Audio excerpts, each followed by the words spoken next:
그동안 주력 산업. 그다음에 자동차 산업 같은 경우에 이제 바이든이 2030년까지 이제 친환경 차를 이제로 전부 바꾸겠다 하면은 이제 지금까지 우리나라가 이제 그 개발해가지고 기술을 축적해왔던 뭐 엔진, 그러니까 휘발유 넣어가지고 돌아가는 엔진 자체가 이제 아예 쓸모가 없어져 버리는 거죠. 그러면 이제 아예 그 생산하는 제품, 그다음에 생산하는 기술, 그다음에 생산 공정 이 모든 거를 그 완전 밑바닥에서부터 다 바꿔야 되는 이제 그런 이제 영향이 있는 거죠. 그러니까 우리나라의 사실 주력 수출 업종 중에 철강, 뭐 석유화 이런 것들이 있는데 이런 쪽은 전부 다 이제 환경 규제를 받게 되면 아무래도 좀 불리할 수 있다. 그리고 심지어는 이제 이 철강이나 자동차 같은 경우에는 이 미국에서 이제 노조의 입김이 가장 센 업종들이거든요. 그러니까 그 노조 바이든이 이제 노조 그 민주당 전통적으로 민주당이 그래왔지만 바이든의 가장 큰 지지 기반 중에 하나가 이제 노조거든요. 그래서 과연 바이든이 이제 노조의 그 이해관계를 무시할 수 있겠느냐? 못한다라고 하면은 결국 이제 노조들이 입김이 세지고 그 노조들은 이제 그 외국의 철강 업체, 그다음에 외국 자동차 업체에 대해서 굉장히 이제 부정적이거든요. 사실 근데 그 부분은 좀 트럼프도 지지층이 아무래도 그쪽 산업 노동자들이 많다 보니까 트럼프 때도 무역 부분에서 뭐 쿼터를 실시한다든지 이런 식으로 하면서 굉장히 압박을 강하게 했었는데 결국은 그러니까 배경은 다르지만 우리나라 입장에서 봤을 때 통상 그러니까 우려하는 사람들은 그 기조가 바이든이 돼도 변하지 않고 계속 이어질 것 같다. 결국 이제 바이든도 별 수 없이 똑같은 보호무역 조치를 취할 거다라고 이렇게 좀 비관적으로 보는 분들은 그렇게 보고 있습니다. 그럼 수혜 업종은 어떤 쪽인가요? 수혜 업종 하기 전에 또 영향을 받을 업종을 이제 하나 좀 얘기를 하려면 이제 이거는 이제 또 다른 얘기인데 이제 그 중국과의 관계. 중국이요? 바이든이 이제 대중관계에 이제 영향을 미치는데 이 가장 큰 영향을 받는 분야가 뭐냐면은 이제 IT, 그러니까 정보통신, 그다음에 반도체 이런 쪽이거든요. 그 사실은 이제 그 미국이 이제 중국을 견제해야겠다. 더 이상 이제 중국이 기어오르는 거는 이제 가만히 두고 볼 수 없다라는 거는 이제 공화당과 민주당을 막론하고 이제 그 초당적인 그런 이제 합의 어떤 이제 암묵적인 합의가 이제 이미 이루어진 상태고 결국은 이제 중국에 대해서 이제 강경하게 나오는 건 트럼프가 됐든 바이든이 됐든 똑같을 것 같다.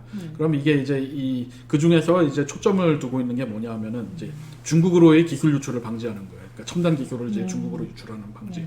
그래서 이제 그 트럼프가 지금 하려고 하는 그 다음에 바이든이 계속 할 거라고 예상되는 게 뭐냐하면은 이제 중국 기업들이 미국에 투자를 못하게 한다든가 아니면은 이제 중국에 대해서 어떤 그 미국의 이제 첨단 기술 들어간 제품 수출을 이제 규제를 한다거나 그다음에 이제 중국이 이제 미국 시장에 이제 진입하는 거를 이제 막는다거나 하면서 이제 화웨이를 이제 그 규제하는 게 이제 대표적인 예죠.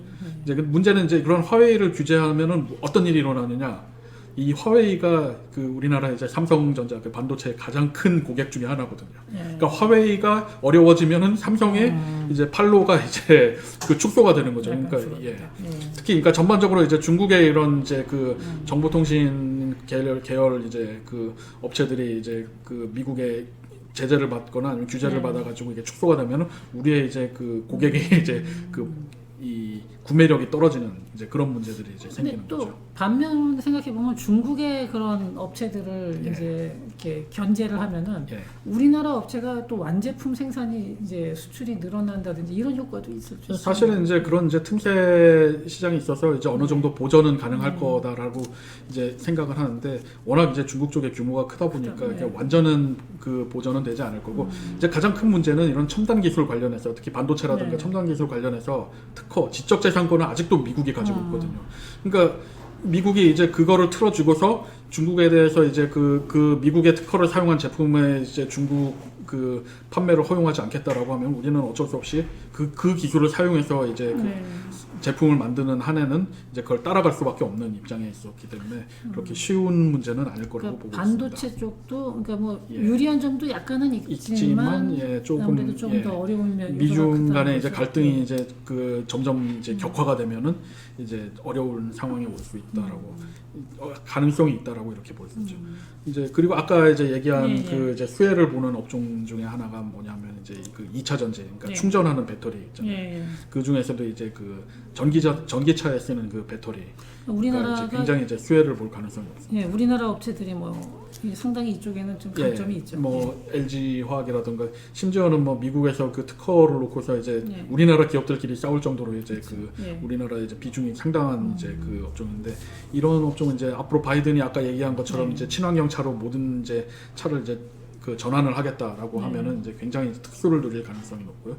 그 다음에 이제 또 수혜를 볼 수 있는 업종이 이제 그 신재생 에너지라고 이제 뭐 태양광이라던가 아니면 그런 이제 그 어쨌든 공해 없이 어떤 이제 에너지를 생산할 수 있는 그런 이제 산업 같은 경우에는 이제 바이든이 이제 집권을 하면서 이제 좀 수혜를 볼 수 있는 업종.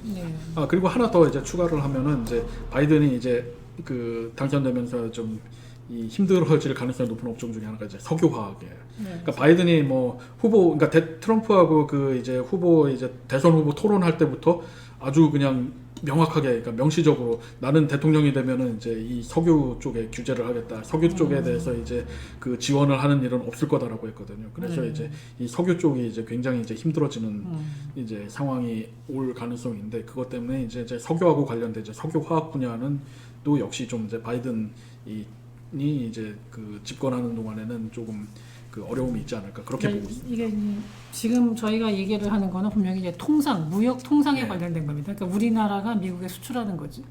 그거를 중심으로 지금까지 말씀을 드렸고요.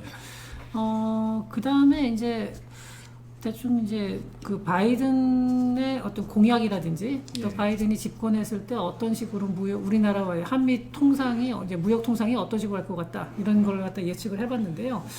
앞으로 이제 바이든이 집권하면 바이든 행정부의 큰 과제라고 할 수 있는 게 어떤 게 있을까요? 사실 지금 현 시점에서 바이든 행정부의 가장 큰 과제는 이제 첫 번째가 코로나를 어떻게 극복할 거냐 하는 문제가 될 거예요.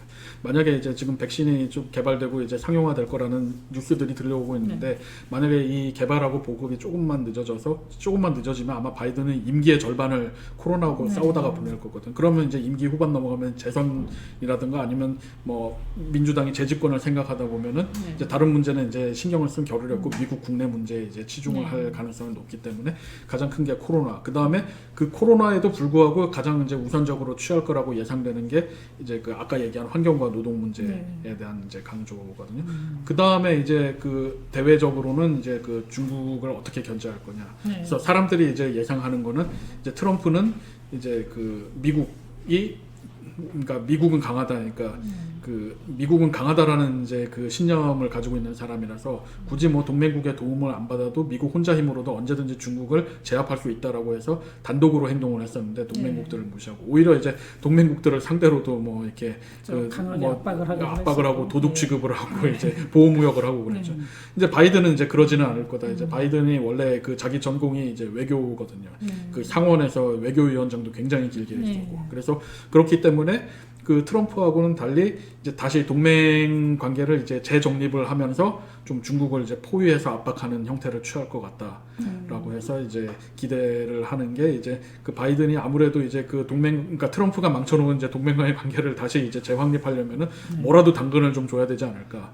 그래서 이제 바이든이 좀 어떤 그런 경제적인 측면에서 좀 당근을 줄 가능성이 없지 않을까 하는 그런 기대를 하는 측면이 조금 있기는 그러니까 하고. 그거는 뭐 우리나라 입장에서 좋을 수도 있고 뭐 좋을 수도 있는데 있고. 사실은 이제 우리나라가 지금 미국과 중국 사이에서 샌드위치처럼 끼어 있기 때문에 사실 여기서 이제 우리나라가 처신을 잘못하면은 이제 그 예전에는 어떤 사드 같은 일이 이제 벌어질 위험성도 있다는 거죠. 그러니까 우리가 지금 굉장히 지금 위태한 상황이에요. 지금 줄타기를 굉장히 잘해야 되고 지금 사실 이렇게 뭐 함부로 뭐 이쪽 어느 한쪽으로 이렇게 기울어지는 거를 이제 쉽게 하면은 완전 이제 다른 쪽에서 이제 얻어맞는 가능성도 있고 그렇다고 또 어설프게 이제 양쪽에 이제 그 적당히 이제 거리 두면서 중립 지킨다고 하면은 오히려 이제 양쪽에서 다 이제 신뢰를 잃거나 할 위험성도 있어가지고 사실 우리나라 입장에서는 굉장히 이제 이 외교 중대한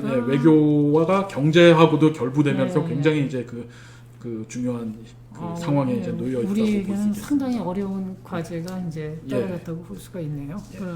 그 다음에 이제 이번에 이제 미국 선거를 보다 보면은 미국 내 갈등이 내부 갈등이 상당히 심해진 것 같은데 결국 이제 이렇게 되면은 미국에서도 아주 이제 극단적인 이제 트럼프와 유사한 형태, 제2의 트럼프가 또 다음번 선거에 나올 가능성도 있지 않을까요? 사실은 그러니까 아까도 얘기했지만 트럼프가 그 쇼를 한다라고 생각했는데 그게 현실이 되는 거를 사람들이 지켜봤잖아요. 그러니까 그런 식으로 굉장히 극단적인 주장을 하는 게 먹힌다라는 걸 이제 트럼프가 보여줬기 때문에 트럼프가 이제 본인이 설령 여기서 이제 낙선하더라도 자기는 이제 다음번 선거에 또 나오겠다라는 얘기를 하는데 아마 이제 그게 이제 실현이 안 되더라도 이제 얼마든지 이제 여기저기서 제2, 제3의 트럼프를 자처하면서 이제 극단적인 주장을 하는 사람들이 그러니까 표를 노리고 극단적인 주장을 하는 사람들이 나올 수 있다라는 거죠. 그러니까 사실 이게 그동안 이제 미국에서 어느 정도 이제 스스로 이제 자정작용이 작용했던 부분인데 이게 이제 그 트럼프의 당선으로 좀 무너지는 그래서 이제 보면은 이제 프랑스에 보면 굉장한 극우파들도 있잖아요. 조스펜 같은 조스펜이나 르펜 같은 사람. 그런 사람들이 지금까지는 미국에서 나오지는 않았는데 그런 이제 조스펜, 르펜 같은 사람, 미국판 이제 르펜 같은 사람이 나와가지고서는 이제 뭐 잘못하면 이제 성풍 이제 그런 사람들이 이제 100억간을 접수해가지고 이제 좀 극우적인 뭐 이제 글쎄요 그렇게까지 뭐 이거 그러니까 가능성이 얘기니까 이제 확률이 어느 정도가 될지는 모르겠지만 어쨌든간에 트럼프의 당선이 굉장히 많은 거를 깨버린 거는 이제 그렇죠. 그동안 이제 미국 정치에서 어떤 불문율 같은 거를 굉장히 많이 깬 거는 사실이거든요. 그래서 이제 그 다음 주자들이 거리낄 게 없어졌다는 거죠. 그렇군요. 네, 오늘 이제 문종철 박사님을 모시고 저희가 이제 미국 대선의 결과를 한번 분석을 해봤고요. 그리고 또 대선 이후에 한미 그 무역 통상에 대해서 한번 예상을 해봤습니다. 마지막으로 하나 더. 혹시 이 원달러 환율이 어떻게 될까 이걸 물어보는 사람들이 많더라고요. 사실 그 외환은 전공하는 사람들도 쉽게 얘기할 수 있는 분야가 아니거든요. 그렇죠. 워낙 이제 영향을 받는 요소가 많고 변화무쌍해가지고 어느 한쪽만 보고서는 이렇게 될 거라 얘기하기는 쉽지는 않은데 일단 확실한 거는 지금도 그렇지만 그 달러 약세가 좀 그 진행이 될 가능성은 높다고 해요. 왜냐하면은 지금 아까 얘기했잖아요. 바이든이 첫 번째 그 과제가 코로나 극복일 거라고. 그 코로나 극복이 단순히 그 백신 개발해가지고 사람들 접종하는 그것뿐만이 아니라 그 코로나로 인해서 침체된 경기를 어떻게 회복시킬 거냐까지 이제 그 확장이 돼야 되거든요. 통과량 결국은 이제 그렇게 하는데 사람들이 이제 뭐 코로나로 실업자가 돼가지고 돈을 못 버는데 그러면은 해야 될 뭐 그 사람들이 일해서 뭐 돈 벌어가지고 뭐 경기를 다시 회복시키기는 힘드니까 결국은 이제 비상수단으로 쓸 수 있는 거는 이제 그 돈을 푸는 거죠. 이제 돈을 풀어가지고 일단은 이제 그 사람들이 소비를 하게 하면서 이제 경제에 이제 시동을 걸면서 이제 돌리게 하는 게 이제 그 그러니까 그런 그 그러니까 팽창적인 이제 통화 정책의 이제 그 기본인데 아마도 그렇기 때문에 이제 뭐 그런 돈을 푸는 정책을, 그러니까 달러를 푸는 정책을 이제 취할 것 같다. 그렇게 되면은 이제 그 전 세계적으로 달러의 공급량이 많아지기 때문에 상대적으로 이제 그 다른 달러가 이제 약세가 되고 우리는 그러니까 다른 나라의 통화가 강세를 보이면서 이제 환율이 이제 떨어지는, 그러니까 환율이 뭐 1200에서 1100, 1000 이런 식으로 내려가는 게 이제 그 이제 당분간은 조금 뭐 나타나지 않을까라고 보고 있는데 다만 이제 그렇다고 뭐 이제 이 달러가 이제 우리가 이제 막 수출할 때 걱정하는 것처럼 뭐 1달러당 뭐 900원, 800원 이렇게까지 내려갈 거냐 하면은 사실 이제 이 코로나가 미국만의 문제가 아니고 우리나라도 사실 이제 그 비슷한 거를 지금 이미 했고 그 지난번에 이제 그 재난지원금 있잖아요. 그런 식으로 이제 돈을 풀고 했기 때문에 그런 게 이제 그 작용을 하다 보면은 이렇게 그 환율이 무작정 떨어지는 걸 어느 정도 이제 억제하는 힘이 되지 않을까. 그래서 이제 환율이 뭐 한 1년 전쯤 하고 비교하면은 이제 환율이 떨어지기는 하되 그렇다고 뭐 우리가 이제 수출을 걱정해야 될 정도로 이렇게 1달러에 1000원도 안 되는 상황이 오지는 않을까 그렇게 보고 있습니다. 뭐 그러다 코로나가 그러면 회복이 되면은 다시 달러를 이제 약간 긴축 재정 통화량을 갖다가 좀 이제 조절을 하게 되면은 그럼 다시 달러가 올라갈 가능성도 있나요? 그거는 이제 그 후에 이제 그 세계 각국이 어떤 정책을 취하느냐를 봐야 될 것 같아요. 그러니까 그게 그러니까 이를테면 이제 뭐 원래는 이제 그렇게 돈을 풀었으면은 어느 적당한 시점이 되면은 이제 그 물가 상승이나 이런 걸 막기 위해서 다시 이제 그 걷어들여야 되는 게 맞는데 사실은 이제 정치하는 입장에서는 그거를 그러니까 정치가들이 그거를 하기가 쉽지가 않거든요. 왜냐하면은 그걸 잘못했다가는 다시 불경기가 올 가능성이 높기 때문에 한번 푸는 거를 지금까지 제가 보면서 이렇게 한번 풀었던 거를 다시 걷어들이는 건 거의 본 적이 없는 겁니다. 아주 심각한 상황이 아니면은 거의 본 적이 없는 것 같아요. 그래서 이제 뭐 오바마 때 얘기했던 그 양적 완화라는 것도 그 오바마 임기 내내 한 번도 이렇게 그 변동 없이 계속 왔고 그거를 트럼프 4년 동안에도 거기에 대해서 뭐 시정을 하거나 그런 적은 없었고 그러니까 어떤 그런 게 됐기 때문에 사실은 그 이후에 이제 과연 이제 세계 각국이 이제 이 코로나 바이러스 문제가 종식이 되고 나서 어떤 이제 그 정책을 취할 거냐라는 거는 그때 가서 지켜봐야 될 문제일 것 같습니다. 역시 사실 이런 이제 뭐 환율, 주가 이런 문제에 대해서 확실하게 말을 하는 사람은 항상 사입입니다. 그러니까 여러분들 제가 저 행동경제학 설명할 때 그 책 리뷰한 데서 말씀을 드렸는데 문 박사님이 이렇게 불확실하게 말하는 거 보니까 역시 전문가가 맞는 것 같습니다. 뭐 사실 그 국제경제학 전공한 입장에서 제일 어려운 게 저기 환율 그 그렇죠. 예측하고 다루는 게 제일 어려워요. 사실 근데 정확하게 이렇게 딱 이게 확실하게 말할 수 있는 건 아니지만 역시 가장 큰 요소는 정책적으로 통화량을 얼마나 국가별로 푸느냐. 우리나라가 만약에 더 푼다 그러면은 또 달러 환율이 올라갈 수도 있는 그럴 거고. 수도 있죠. 그건 모르는 거죠. 어쨌든 가장 중요한 거는 이제 각 국가의 정치적인 요소, 그러니까 특히 통화량과 관련된 정책적인 요소가 어떻게 변화하느냐, 그거를 좀 더 자세히 봐야겠네요. 예. 아무튼 긴 시간 어려운 질문에 대해서 답해 주셔서 감사드리고요. 예, 여러분 오늘 저 영상은 여기서 마치겠습니다. 그리고 영상이 마음에 드셨으면은 구독과 좋아요 그리고 알람 설정 부탁드립니다. 예, 감사합니다.